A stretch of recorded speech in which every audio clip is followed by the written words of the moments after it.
شروع اللہ کا نام لے کر جو بڑا مہربان نہایت رحم والا ہے۔ تارے کی قسم جب غائب ہونے لگے کہ تمہارے رفیق یعنی ہمارے نبی نہ رستہ بھولے ہیں نہ بھٹکے ہیں اور نہ یہ خواہش نفس سے کچھ بولتے ہیں۔ یہ قرآن تو ایک وحی ہے جو ان کی طرف بھیجی جاتی ہے، ان کو نہایت قوت والے نے سکھایا یعنی جبرائیل نے جو طاقتور ہیں۔ پھر وہ پوری طرح بیٹھے جبکہ وہ آسمان کے اونچے کنارے پر تھے، پھر وہ قریب ہوئے، پھر مزید نیچے آ گئے تو وہ 2 کمان کے فاصلے پر ہو گئے یا اس سے بھی کم۔ پھر اللہ نے اپنے بندے کی طرف جو حکم بھیجا سو بھیجا۔ جو کچھ انہوں نے دیکھا ان کے دل نے اس کو جھوٹ نہ جانا۔ کیا جو کچھ وہ دیکھتے ہیں تم اس میں ان سے جھگڑتے ہو؟ اور انہوں نے اس کو یعنی جبرائیل کو ایک اور بار بھی اترتے دیکھا ہے سدرۃ المنتہا کے پاس۔ اسی کے پاس ہمیشہ رہنے کی بہشت ہے، جبکہ اس بیری پر چھا رہا تھا جو چھا رہا تھا۔ ان کی آنکھ نہ تو اور طرف مائل ہوئی اور نہ حد سے آگے بڑھی۔ انہوں نے اپنے پروردگار کی قدرت کی بہت ہی بڑی بڑی نشانیاں دیکھی۔ بھلا تم لوگوں نے لات اور عزا کو دیکھا اور تیسری مورتی یعنی منات کو؟ مشرکو، کیا تمہارے لیے تو بیٹے ہوں اور اللہ کے لیے بیٹیاں؟ یہ تو بہت ہی بے انصافی کی تقسیم ہوئی۔ وہ تو صرف نام ہی نام ہے جو تم نے اور تمہارے باپ دادا نے رکھ لیے ہیں، اللہ نے تو ان کی کوئی سند نازل نہیں کی۔ یہ لوگ محض خیال و گمان اور خواہشات نفس کے پیچھے چل رہے ہیں، حالانکہ ان کے پروردگار کی طرف سے ان کے پاس ہدایت آ چکی ہے۔ کیا جس چیز کی انسان آرزو کرتا ہے وہ اسے ضرور ملتی ہے؟ سو آخرت اور دنیا تو اللہ ہی کے ہاتھ میں ہے۔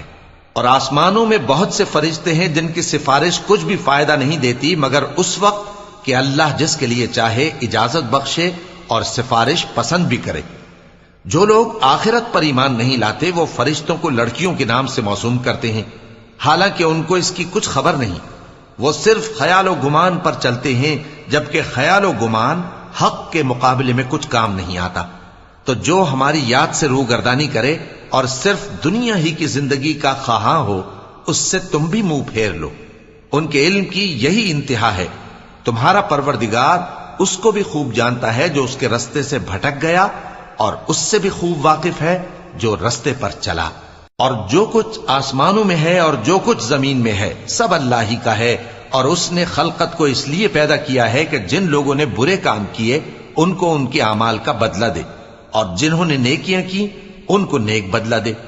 جو صغیرہ گناہوں کے سوا بڑے بڑے گناہوں اور بے حیائی کی باتوں سے اجتناب کرتے ہیں، بے شک تمہارا پروردگار بڑی بخشش والا ہے۔ وہ تم کو خوب جانتا ہے۔ جب اس نے تم کو مٹی سے پیدا کیا اور جب تم اپنی ماؤں کے پیٹ میں بچے تھے تو اپنے آپ کو پاک صاف نہ جتاؤ۔ جو پرہیزگار ہے وہ اس سے خوب واقف ہے۔ بھلا تم نے اس شخص کو دیکھا جس نے منہ پھیر لیا اور تھوڑا سا دیا پھر ہاتھ روک لیا؟ کیا اس کے پاس غیب کا علم ہے کہ وہ اسے دیکھ رہا ہے؟ کیا جو باتیں موسیٰ کے صحیفوں میں ہیں ان کی اس کو خبر نہیں پہنچی؟